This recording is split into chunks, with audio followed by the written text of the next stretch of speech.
You probably know Houston as a home of humidity, NASA, and the fossil fuel industry. But on the outskirts of the fourth largest city in the country, in the suburb of Sugar Land, lives a thriving Pakistani community. I have never seen anything like this for Desi's in America.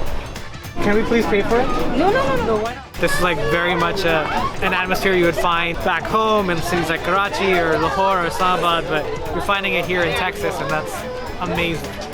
There are national cricket tournaments in Houston, a TV station that broadcasts local news in Urdu, and tons of food options. But while Houston might be multicultural, it doesn't mean the rest of Texas is. I swear to God, I saw many Confederate flags.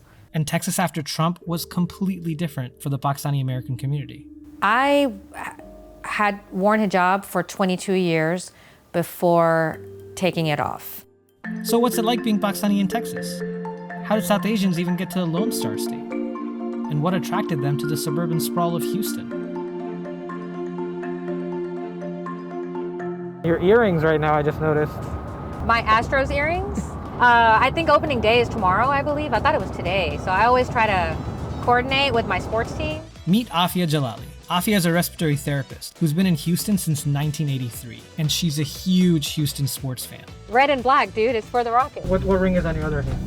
Oh, that's just saying I'm married. There are more than 50,000 Pakistanis in Texas, but I couldn't think of a more perfect person to show me around the city. We're just really, really nice people. I mean that in the very most unbiased way.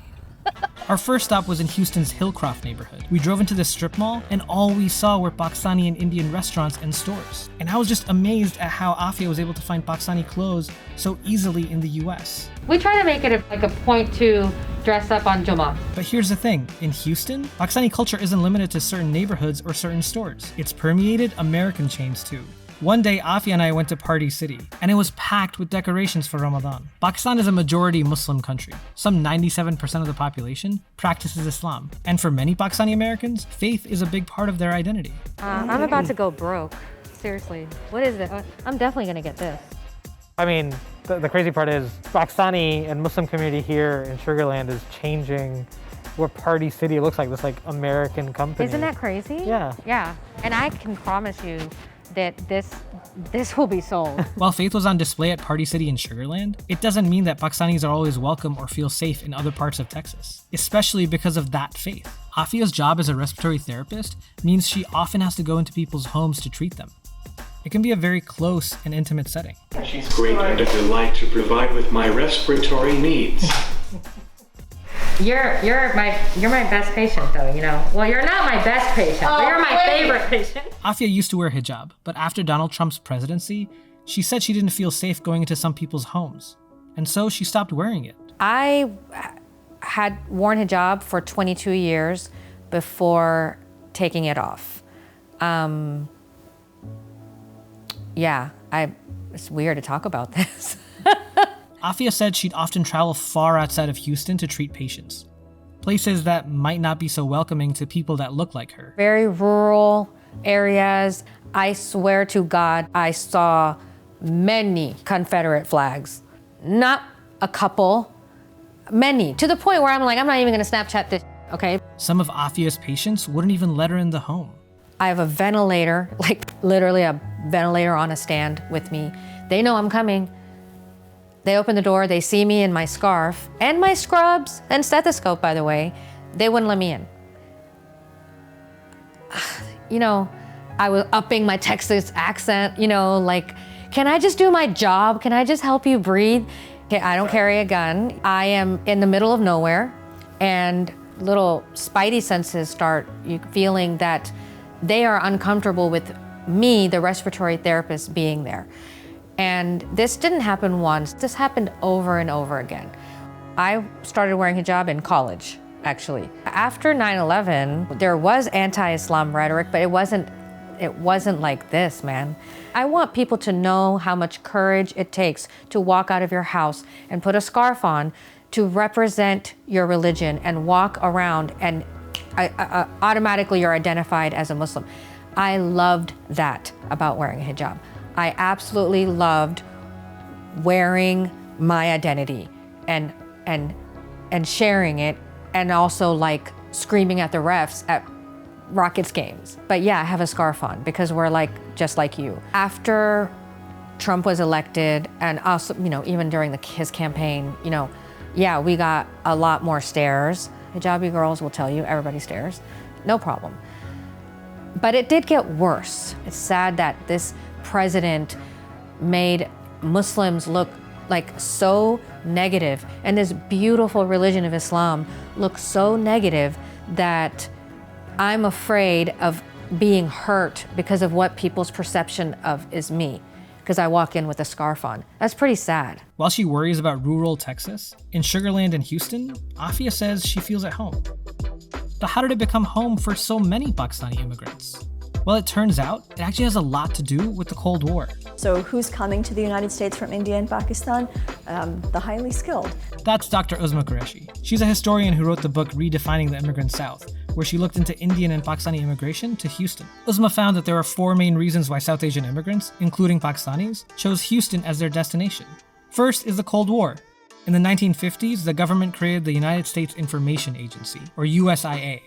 What was USIA? It was an agency created to counteract Russian Soviet propaganda. And the United States countered that propaganda with its own propaganda, like this promotional film funded entirely by the US government. For the first time in its history, Pakistan offers its proverbial hospitality to the wife of a president. Early government documents refer to it as psychological warfare. Their preferred term eventually becomes public diplomacy because of the taint associated with the word propaganda. So what did the USIA do? Well, for one, it created libraries throughout Pakistan and India, like this one in Peshawar. And in smaller towns, USIA would set up exhibits for people to learn about American culture. USIA and USIS Post arranged entertainers, lecturers, athletes performed. For example, demonstrations in swimming. Dancers also came, dance troupes came and performed. So this is a revolving door of American cultural diplomats that were proud of the United States. Through this propaganda, Indians and Pakistanis learned about the United States. And through scholarships like the Fulbright program, some of them were able to study in the United States too. The second reason is that immigration laws changed. In 1965, the Landmark Immigration and Nationality Act was passed, which allowed more non-European immigrants to come study in the United States. Immigration policy was overhauled, and national origins quotas and racial restrictions were removed from immigration law. But US lawmakers didn't think the immigrants who came to study would stay. They wanted people to go back to their homelands and spread the so-called gospel of democracy. 65 Act wasn't intended to bring permanent residents from these countries, but the U.S. has no intention of changing the ethnic or racial makeup of the United States. But those students ended up building lives here. So why did so many of those students end up choosing to study in Houston, specifically the University of Houston? Well, because in the 60s and 70s, Houston was booming, and engineers were in high demand, especially because of the oil and gas industry, and because Houston was home to NASA. That's reason 3. Houston was put on the global sort of radar because of NASA. It sort of seeped into the consciousness of people around the world where it never had prior to that. And the last reason Houston becomes a hub is because of the Pakistani and Indian word-of-mouth network. The South Asian students who now had jobs here started sponsoring relatives. And they then invite family members to apply for visas, and you have this chain migration of families that then join them. That takes place especially over the 1980s. Since the 1980s, the Pakistani and Indian populations have dramatically increased. And new facilities have come up to serve the community, like this TV channel. We are the first South Asian channel here in Houston. Texas में बुरे हालात हैं. ऐसे बच्चे जिनके साथ कोई नहीं है, वो आ रहे हैं. We do our content in 3 different languages, Hindi, Urdu, and English as well. And no Pakistani community would be complete without an appreciation for cricket. I mean, Pakistan's current prime minister is a former cricket player. And when I was visiting Houston, the city was host to a national cricket tournament, not to mention its usual cricket leagues. We're playing in this league, we have 16 teams, and majority of the players are from India, Pakistan, Bangladesh, and Sri Lanka. But there's a reason why Houston would be the place where South Asian Americans could build cricket facilities and fund a TV station. The Pakistanis who came to Houston were privileged in many ways. Because they already spoke English and had professional degrees, South Asian immigrants had more advantages than Houston's Black and Latinx populations. But that doesn't mean they were immune to discrimination. Many landlords would not rent to Indian and Pakistani students or immigrants. And when it came to jobs, South Asian engineers often weren't promoted into management. They weren't able to rise high in the ranks. whereas others who were less experienced and less qualified were given those opportunities because they were white. During Houston's recession in the 80s and with the forced integration of school systems, there was a lot of white flight in Houston. White families moved to the suburbs, leaving city schools underfunded, and South Asian parents followed white parents outside the city. I call it brown flight. It maps neatly onto white flight. But Pakistani immigrants didn't just go where white families went, they actually carved out their own spaces. Immigrants aren't just going to the suburbs generally or randomly, they're going to specific suburbs where there are other South Asian co-ethnics in particular. And ethnoburbs like these are where a lot of Pakistanis live today, just like Afia. Afia actually lives right next to her parents. My mom's my next door neighbor. Both my sisters live in this neighborhood. It's awesome. Today, they've invited me to a mushaira that her parents are hosting. The closest thing I can compare it to is a poetry reading, but that's doing it a disservice. Urdu is such a beautiful language, and it's like Shakespeare. Afia told me that she's glad that her kids grow up where they can be around people who look like them. It's really nice to be in Sugar Land because of the community and just for your identity, right? And there's no like confusion. Afia says her family is equally Pakistani and equally Texan. Of course, I cook Pakistani food at home, but of course we have Taco Tuesday and all that too.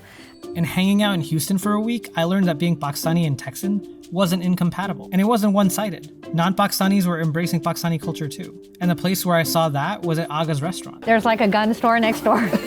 Of course, we're in Texas. So, you know, they're most known for their goat chops. So if you're gonna come to Houston, Texas, and come eat at Aga's, and not eat goat chops, you will be doing an injustice. Oh, that's good. Gotta be kidding me. How many times have I had this? Same reaction every time. The food was simply incredible. But what was more shocking to me was to see how diverse the eaters were. And so when you come in here, you'll see white people, you'll see Asians, you'll see black people. I can talk to random people, like my chiropractor. Yeah, of course I know Aga's. Who doesn't know Aga's? I'm like, wait, you're Vietnamese, okay. The fact that you get this diverse of a crowd with a place that doesn't serve alcohol says a lot to me. That says a lot, especially during COVID, okay? To me, that was fascinating. In Texas, I found a Pakistani community that forged its own ethnoburb, but is such a part of the fabric of Houston that non-Pakistanis were participating in its culture and food too. It was powerful to see a Pakistani community that's so thriving that it has its own TV stations and sports leagues, and of course amazing food and hospitality. An experience that's uniquely Southern, Texan, and Pakistani, all wrapped up into one. Just like Afia and her family.